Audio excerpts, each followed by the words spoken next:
ফ্রিজে মাত্র কয়েক টুকরা গরুর মাংস রয়েছে। ভাবছেন এই কয়েক টুকরো মাংস দিয়ে 4-5 জন কিভাবে ভরপেট খাওয়া যাবে?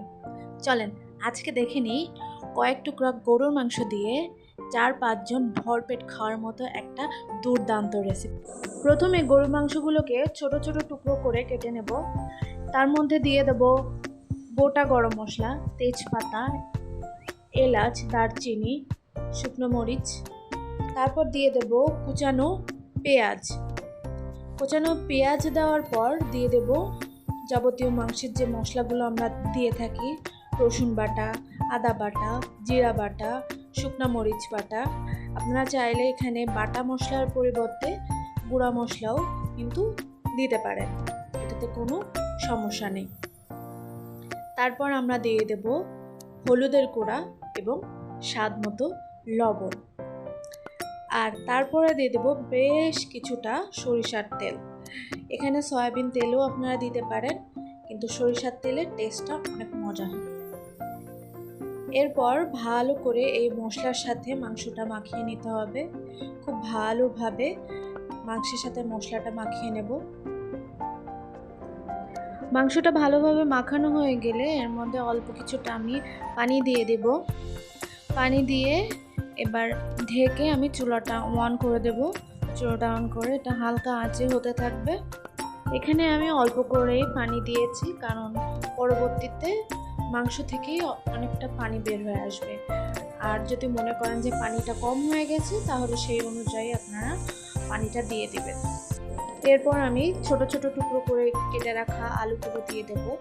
আলুগুলো দিয়ে ভালো করে এটা মিশিয়ে আমি আবার এটা ঢেকে দেব যতক্ষণ না পর্যন্ত আলু এবং মাংস দুটোই ভালোভাবে সেদ্ধ না হচ্ছে। মাংসটা ভালোভাবে সেদ্ধ হয়ে আসলে আমরা যে ঝোলটাও ভালোভাবে টানিয়ে এটা নামিয়ে রাখবো। এরপর অন্য একটি কড়াইতে সরষের তেল দিয়ে নেব। তেলটা ভালোভাবে গরম হয়ে গেলে তেলের মধ্যে 2 টুকরা শুকনো মরিচ এবং বেশ কিছুটা রসুনের কোয়া আমি দিয়ে নেব।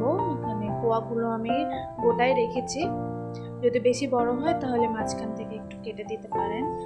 এরপর আমরা দিয়ে দেব পেঁয়াজ কুচিগুলো একটু সাইজে বড় রেখেছি।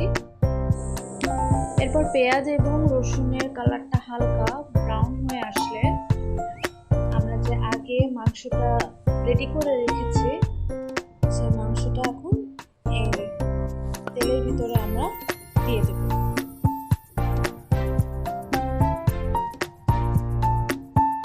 মাংসটা দিয়ে দেওয়ার পরে ভালো করে আমরা মিক্স করে নেব এবং বেশ কিছুক্ষণ তেলে ভাজতে থাকবো। ভাজতে ভাজতে এটার ভিতরে আমরা কয়েক টুকরা কাঁচামরিচও আমরা দিয়ে দেব। কাঁচামরিচটা দিলে আসলে ফ্লেভারটা ভালো আসে, কাঁচামরিচের ফ্লেভারটা খেতে আরো বেশি মজা হয়। দিয়ে আমি আরেকটু ভালোভাবে নাড়াচাড়া করে নেব। একদম শেষ পর্যায়ে হালকা হালকা তেল ফুটে আসবে, তখন আমরা এটার মধ্যে দিয়ে দেব ভাজা গরম মশলার গুঁড়ো।